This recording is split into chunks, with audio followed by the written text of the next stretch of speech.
As he exited a lavish hotel, a bustling billionaire inadvertently dropped his costly wallet, completely oblivious to the mishap.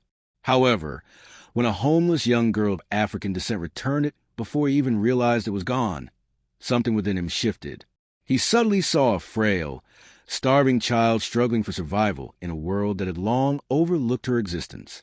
What unfolds when two lives from vastly different backgrounds intersect by mere chance? Before we delve into this narrative, please share your thoughts in the comments below. We would be eager to hear your perspective. The city of New York pulsed with its characteristic chaotic rhythm, a blend of honking horns, hurried footsteps, and the distant rumble of a subway train approaching. The late afternoon sunlight cast a warm golden hue over the glass facades of towering skyscrapers, reflecting off the polished surfaces of luxury vehicles idling along the curb. The aroma of roasted chestnuts from a nearby vendor mingled with the sharp scent of exhaust fumes, creating an unmistakably urban fragrance. Emerging from the grand entrance of the Lexington Hotel, a prestigious five-star establishment renowned for hosting the elite, David Lancaster, a 45-year-old billionaire often featured on the covers of Forbes and the Wall Street Journal, stepped onto the sidewalk. His tailored charcoal gray suit fit him impeccably, symbolizing the meticulous precision with which he conducted his life. His salt and pepper hair was slicked back neatly, and the subtle gleam of a gold Rolex peeked out from beneath his sleeve as he reached into his inner jacket pocket. As David retrieved his sleek black leather wallet, checking its contents with his habitual efficiency, his phone vibrated in his other hand. He barely glanced at the notification, likely another reminder from his secretary about his upcoming shareholder meeting downtown. Without a second thought, he slid the phone back into his pocket, unaware that this movement caused the wallet to slip from his grip. It landed softly, almost imperceptibly, onto the smooth pavement below, blending seamlessly with the polished stone sidewalk. David continued to stride toward his awaiting limousine, a sleek jet black Rolls-Royce Phantom that gleamed under the waning sunlight. His longtime driver and personal assistant, Robert Miller, stood beside the open rear door, his usual composed demeanor intact. "Is everything on schedule, sir?" Robert inquired, his deep voice carrying the practiced efficiency of someone who had spent years anticipating his employer's needs. "As always," David replied, smoothing down his jacket as he prepared to slide into the plush leather interior. Across the street, amidst the blur of pedestrians, Amina Johnson, a 10-year-old girl, sat on the cold, cracked concrete near the entrance of a subway station, her back pressed against the rough surface of a rusted metal railing. She had positioned herself in a spot just out of the way of foot traffic, where people wouldn't trip over her, yet still visible enough for anyone, to drop a coin into the small paper cup in front of her. She had been there for hours, watching hundreds of polished shoes and designer heels pass by, not slowing down, not sparing a second glance at the little girl huddled in oversized clothes that barely clung to her frail frame. Her stomach rumbled with a dull, persistent ache she had grown accustomed to, but the real discomfort stemmed from the deep itch in her skin, a constant reminder of the illness ravaging her body. The hoodie she wore, once a faded shade of pink but now smeared with dirt, barely concealed the telltale signs of her condition. Her bald head, a result of the illness rather than a deliberate choice, gleamed slightly under the streetlights. Some people stared for a moment too long, their expressions unreadable, pity, curiosity, discomfort, but no one ever stopped. Amina had long since learned that people preferred to ignore suffering rather than acknowledge it. She had nearly lost hope of collecting enough money for even a single meal when something unusual caught her eye. A black wallet, clearly expensive, lying unattended on the sidewalk. She blinked, her gaze darting from the wallet to the sharply dressed white man who had unknowingly dropped it, stepping into a limousine. Her heart raced as she quickly scrambled to her feet, grabbing the wallet with nimble fingers. Amina had witnessed people drop things before, but she had never dared to intervene. Most would assume the worst of a street kid like her, but this time felt different. She could see Robert closing the car door, about to seal the man inside. "Sir, wait," she called, her voice barely carrying over the din of the city. When they didn't hear her, she ran, her worn-out sneakers slapping against the pavement as she weaved through pedestrians who barely noticed her presence. Her lungs burned, but she pressed on, her eyes locked on the limousine, knowing she had only seconds before the car pulled away. Just as Robert placed his hand on the door handle to shut it completely, Amina lunged forward, reaching out and grabbing the edge of David's suit sleeve before immediately letting go, realizing too late how improper that was. David turned sharply, mild irritation flashing in his piercing blue eyes. Robert instinctively stepped forward, positioning himself between his employer and the ragged-looking child who had dared to touch a billionaire's tailored sleeve. But before Robert could utter a word, Amina thrust the wallet forward, her breath heavy but determined. "You dropped this," she said simply, her voice steady despite her trembling hands from exhaustion. For a moment, silence enveloped them. David stared down at the wallet and then back at Amina, assessing her. Most people would have pocketed it, especially someone who clearly needed money as much as she did. A brief flicker of surprise crossed his features before he finally reached out, taking the wallet from her small hands, his fingers brushing against hers for just a second. "Thank you," he said, his voice measured, as if the words felt foreign in this context. Amina gave him a small nod, as if she hadn't expected anything more. She turned, already stepping back onto the curb, ready to return to her spot near the subway station. David had already begun to shift toward the car when a sharp voice filled with irritation cut through the air. "You again!" A middle-aged man in a greasy apron, the logo of a nearby convenience store embroidered across his chest, stomped toward them, his face twisted in frustration, his eyes locked onto Amina as if she were a stray animal that had wandered too close. "I told you to stop hanging around my store. You're scaring off my customers." Amina froze, her shoulders tensing, her head instinctively dipping forward as if bracing for impact. David, still standing by the open limousine door, slowly turned to the man, his expression unreadable. "Is she causing trouble?" he asked, his tone deceptively neutral. The store owner hesitated for half a second, clearly recognizing the high-profile businessman he had just snapped at, but his frustration outweighed his caution. "She doesn't steal anything, but she touches everything, lingers around like she's waiting for the right moment to snatch something. It's bad for business." David's eyebrow lifted, the slight gesture exuding the confidence of a man who wasn't accustomed to being challenged. "So she hasn't actually done anything wrong?" The man flushed, shifting on his feet. "Well, no, but—" David studied him for a long moment before letting out a small, almost amused breath.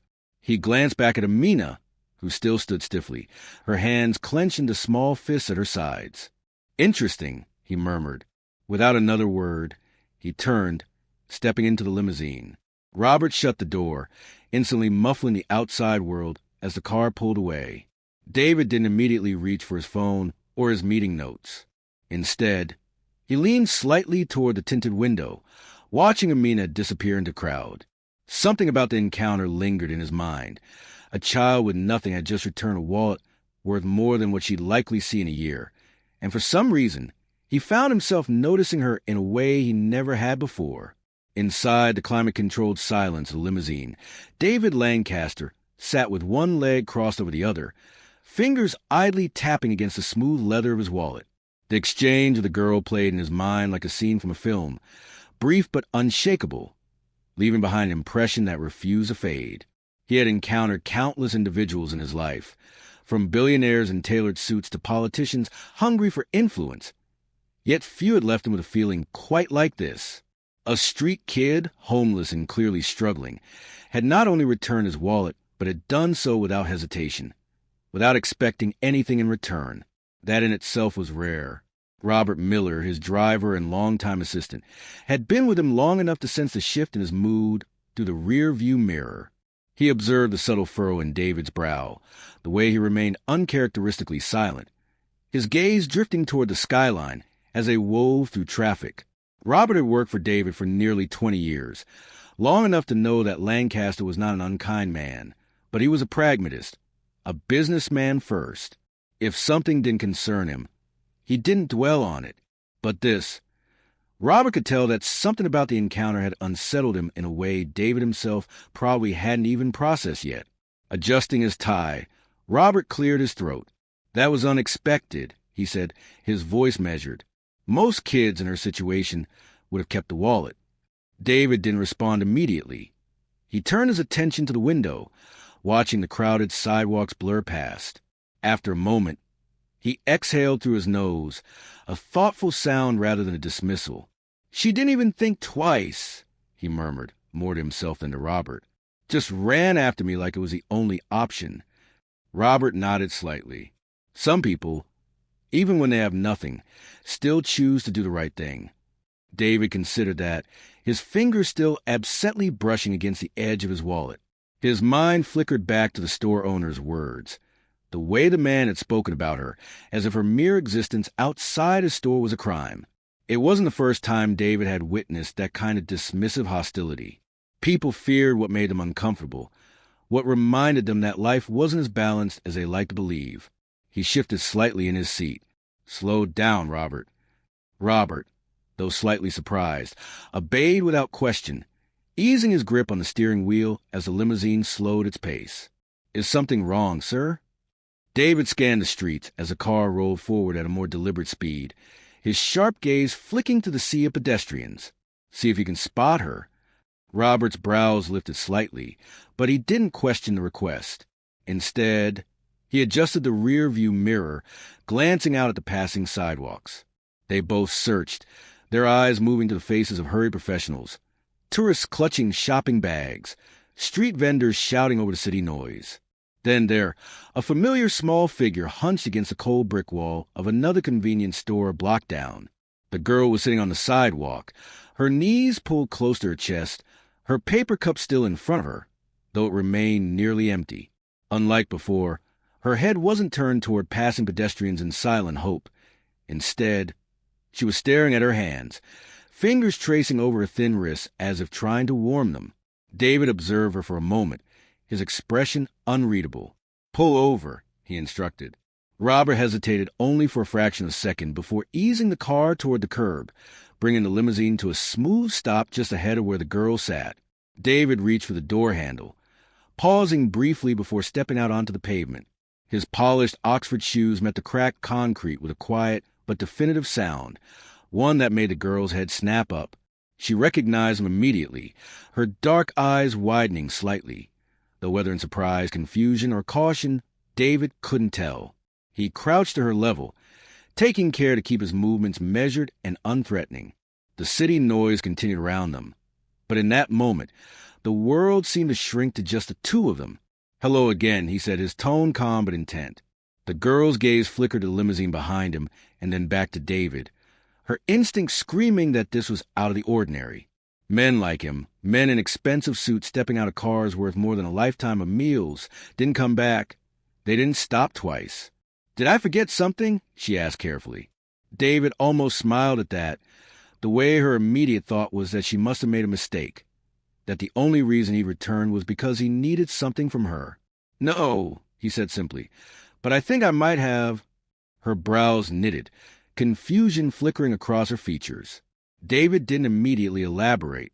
Instead, he reached into his wallet, the same one she had returned to him just minutes ago. He withdrew several crisp $100 bills and placed them in the cup in front of her. The girl froze, staring at the money as if unsure whether it was real. She swallowed. I don't need."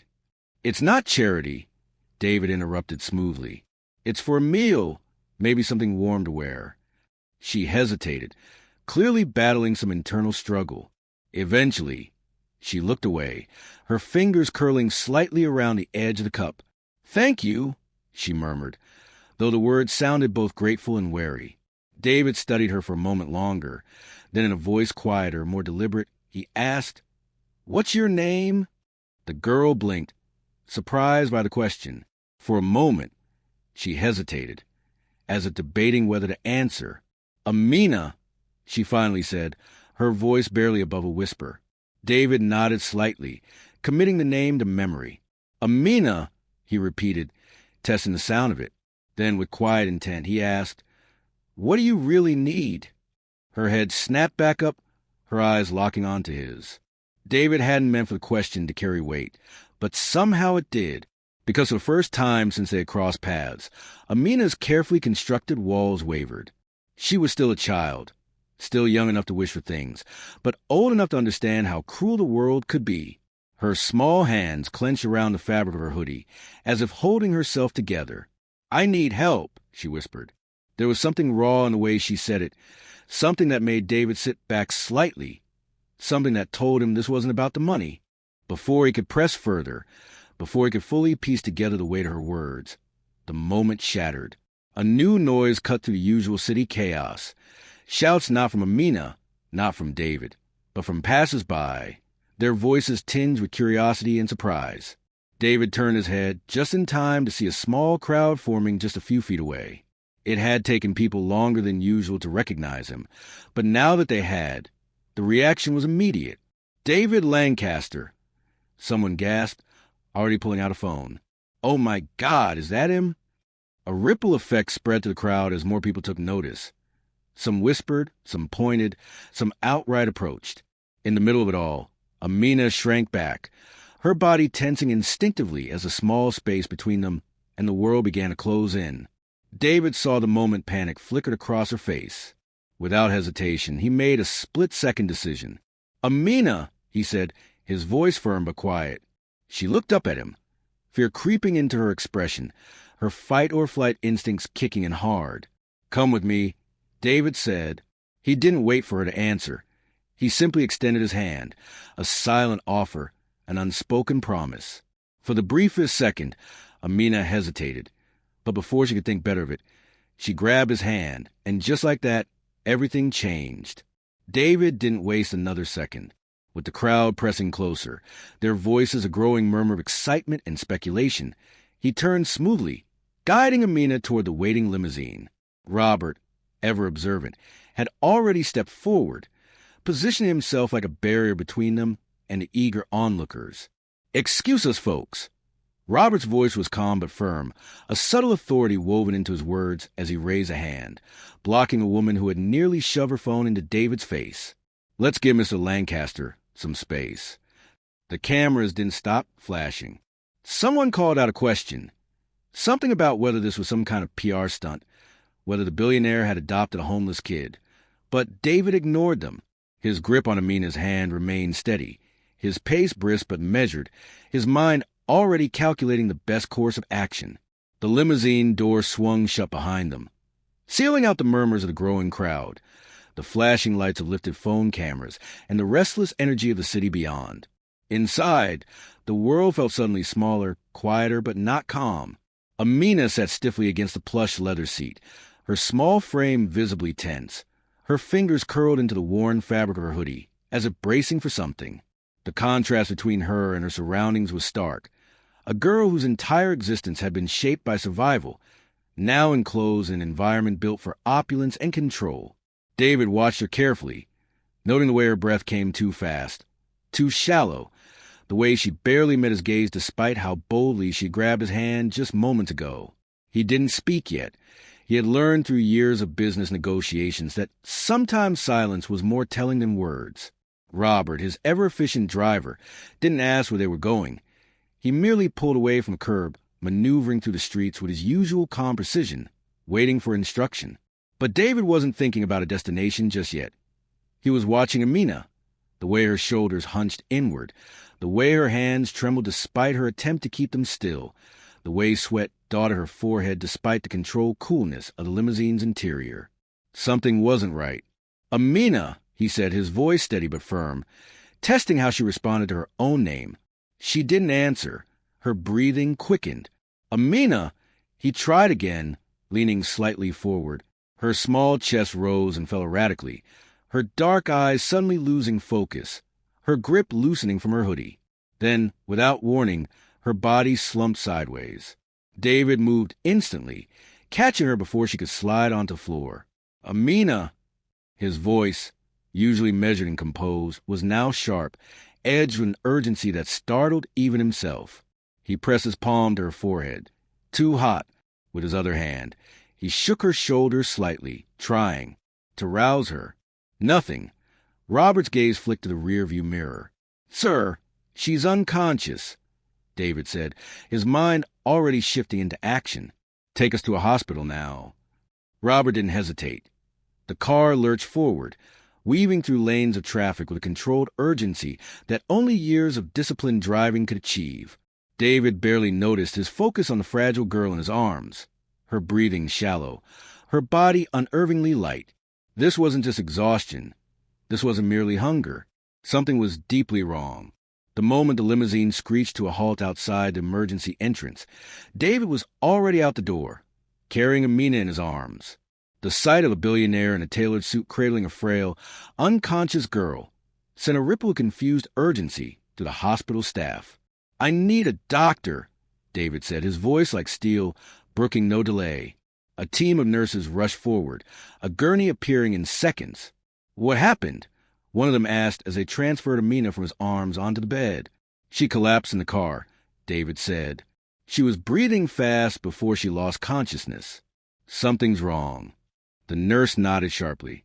"We'll take it from here, sir." David moved to follow, but another nurse, older and firm, used to handling high-profile situations, stepped between him and the rolling gurney. "You need to wait here."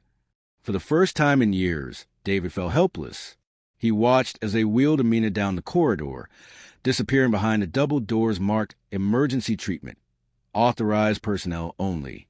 A strange, unfamiliar feeling settled in his chest, a weight, something unshakable and uneasy. Robert approached from the entrance, his expression unreadable. "Sir," David exhaled, forcing himself to focus. "Stay here. If anyone asks, tell them I'll cover all expenses. I don't care how much it costs. Just make sure she gets whatever she needs." Robert gave a curt nod. "Understood." And so David waited. Minutes stretched into an hour. The rhythmic beep of machines, the distant murmur of medical staff, the antiseptic smell of the hospital. Everything around him blurred into irrelevance. He had never been a man who waited for answers. He was used to demanding them, creating them, controlling them. But here, in this moment, there was nothing he could do but wait. Finally, a doctor appeared, a clipboard in hand, his face marked with fatigue but professionalism. "Mr. Lancaster." David straightened immediately. Every muscle in his body coiled with anticipation. "How is she?" The doctor sighed, measuring his words carefully. "She's stable for now, but she's severely malnourished, dehydrated, and her body is dangerously weak." He hesitated, then added, more concerningly, "She has advanced stage cancer." David felt something shift inside him, something cold and unfamiliar curling in his chest. The doctor continued, flipping through the chart. "Stage 3 malignant melanoma. From what we can determine so far, she likely hasn't received consistent treatment, if any at all." He shook his head. "Her immune system is compromised, which makes even minor infections a serious threat. We'll need to run more tests, but she's in a critical state." David processed this in silence. Amina wasn't just a hungry child on the street. She was dying. The realization settled like a stone in his stomach. "Can I see her?" His voice was quiet but firm. The doctor nodded. "She's conscious now, but she's weak. Try not to overwhelm her." David exhaled slowly, steeling himself, and then he stepped into the hospital room. Amina lay small and fragile against the stark white sheets, and for her arm. Her skin was still far too pale, but when she saw him, her dark eyes sharpened, watchful, uncertain. David pulled up a chair beside her bed, studying her for a moment before speaking. "How do you feel?" Amina gave a half-shrug, as if the question barely mattered. "I've been worse." David exhaled through his nose, something almost like dry amusement escaping him. "That's not exactly reassuring."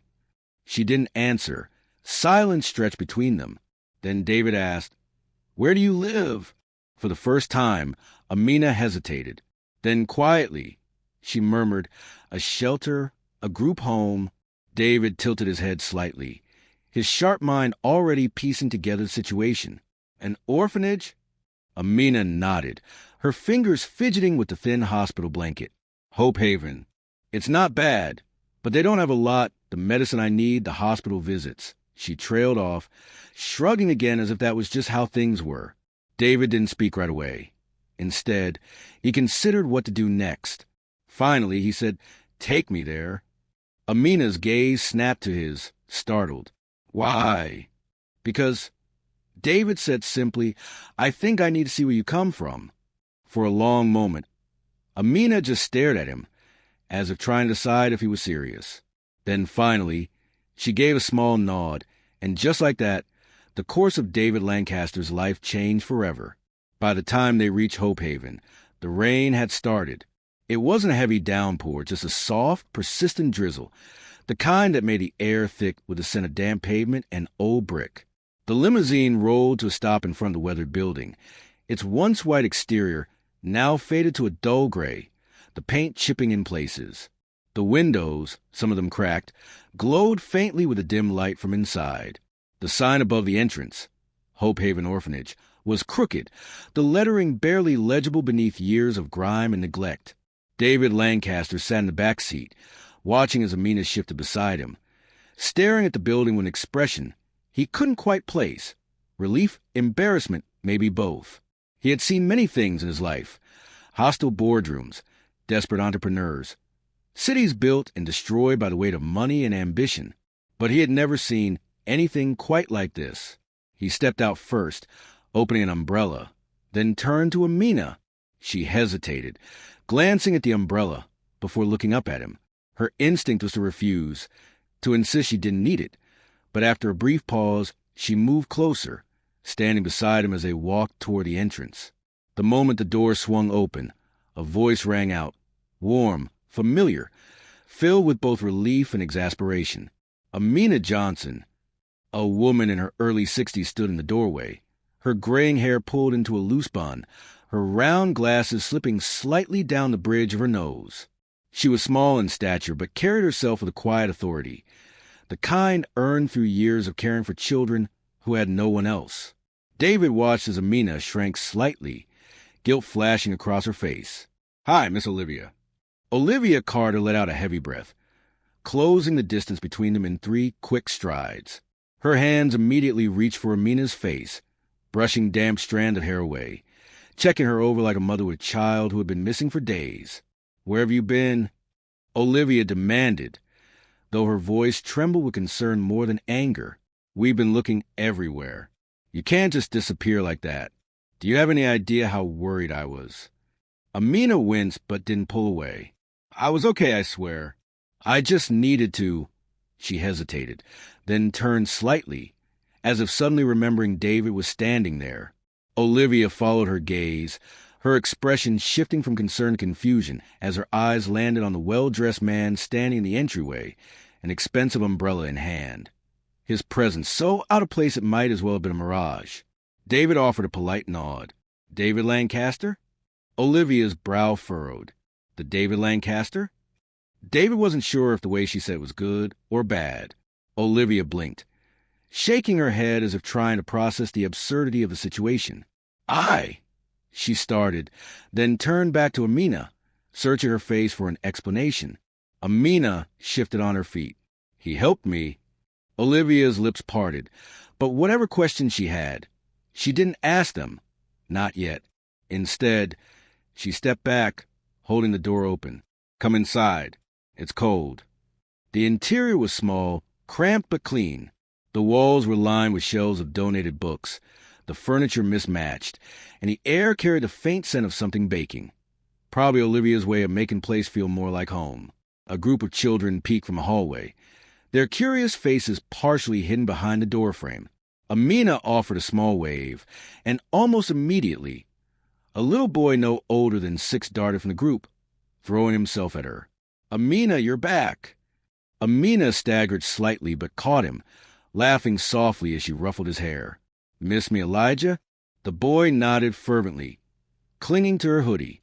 "I thought you got lost." David watched the interaction, something unreadable flickering in his eyes.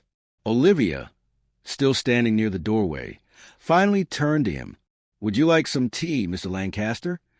David hadn't planned to stay long, but for some reason he said, "Yes." The kitchen was small but well kept, the table scratched and worn, the chairs slightly uneven. Olivia set 2 mismatched mugs on the table, pouring the tea with steady hands. David studied her, noting the dark circles beneath her eyes, The way her movements held the exhaustion that came from years of fighting battles no one noticed. "I don't mean to sound ungrateful," Olivia began, wrapping her fingers around her mug. "But what exactly is a billionaire doing in my kitchen?" David took a sip of his tea, the warmth grounding him. "I met Amina today," he said simply. Olivia's lips pressed into a thin line. "She's a good kid, too stubborn for her own good sometimes." She hesitated, then sighed. "Did she tell you about her condition?" David nodded. "Stage 3. Olivia closed her eyes briefly, exhaling. "We've done everything we can, but treatment is expensive. In this place," she gestured around them, "it barely runs as it is." David glanced around again, this time seeing it differently. The peeling paint, the lack of proper heating, the worn-out shoes on the children's feet. "This place," he said slowly, weighing his words, "shouldn't have to fight this hard to exist." Olivia looked at him, a flicker of something. Hope, skepticism, in her gaze. "That's the world, Mr. Lancaster." David set his mug down. "Then maybe the world needs a change." Silence. Amina, who had been sitting quietly nearby, lifted her head. "You mean it?" David met her gaze. "Yes." And he did. The following weeks were a blur of movement and plans. David didn't just write a check.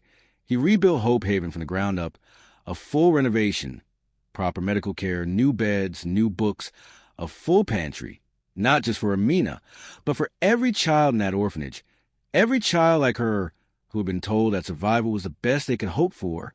Amina's treatment began immediately. The best doctors, the best care. No more begging, no more waiting. And yet, even through it all, David kept coming back, not as a benefactor, but as a friend. The rain had stopped, and a quiet evening settled over Hope Haven, the air carrying the scent of fresh bread and newly polished wood. The once dilapidated orphanage now stood strong, filled with laughter, warmth, and something that hadn't existed there before, security. In a corner of the common room, David Lancaster sat in an oversized chair, a book open in his lap. Beside him, curled up in a blanket, Amina leaned against his side, her eyes half-lidded as she listened to his voice. And so the traveler set forth, not knowing what awaited him, but certain that whatever lay ahead, he would face it without fear. David glanced down. Amina had fallen asleep, the smallest of smiles on her lips. He closed the book, exhaling softly. For the first time in his life,